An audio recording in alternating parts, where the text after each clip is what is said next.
Ils avaient un contrat de travail. Ils ont été arrêtés. La République dominicaine, comme la France, sont partie prenante de l'OACI.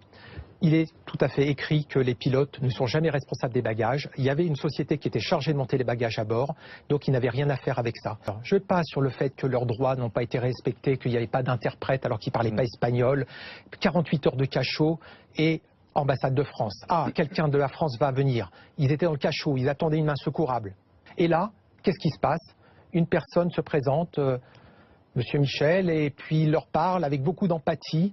Et ils se livrent, ils discutent, et puis à la fin ça se durcit, et puis à la fin il leur dit « Ah, mais je suis de la police, et donc de toute façon je vais vous revoir, vous êtes là pour 30 ans. » Vous voyez, on attendait une assistance consulaire, et on a eu une trahison consulaire. Jamais ils n'auraient dû rester en République dominicaine, ils auraient dû sortir très vite, comme il y avait une jurisprudence sur le sujet. Il faut savoir que des Américains dans les mêmes conditions, 2 ans avant, avaient été expulsés après, donc pour des problèmes comme ça.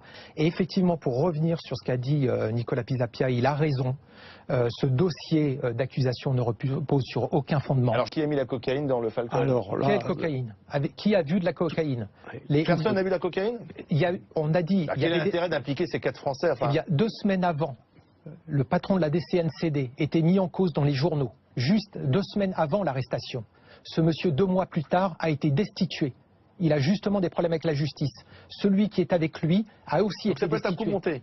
Mais écoutez, à l'évidence, on se trouve sur quand même, il y a beaucoup de choses dans ce dossier. La drogue, soi-disant quelle drogue? Le document qui certifie la destruction de la drogue date de 10 jours avant l'arrestation de tout le monde. Il y a quand même des questions qui se posent. Oui, mais quand ils ont été arrêtés eux-mêmes, les pilotes, on leur a pris leurs papiers, leur carte de crédit, et avec leur carte de crédit, quelqu'un les a utilisés pour acheter pour 7 000 € de meubles. Voilà l'environnement dans lequel ils étaient. Et ils étaient dans une situation impossible. Ils n'ont rien à voir avec ça. La République dominicaine est partie prenante donc de l'OACI. Ils n'avaient rien à faire là-bas.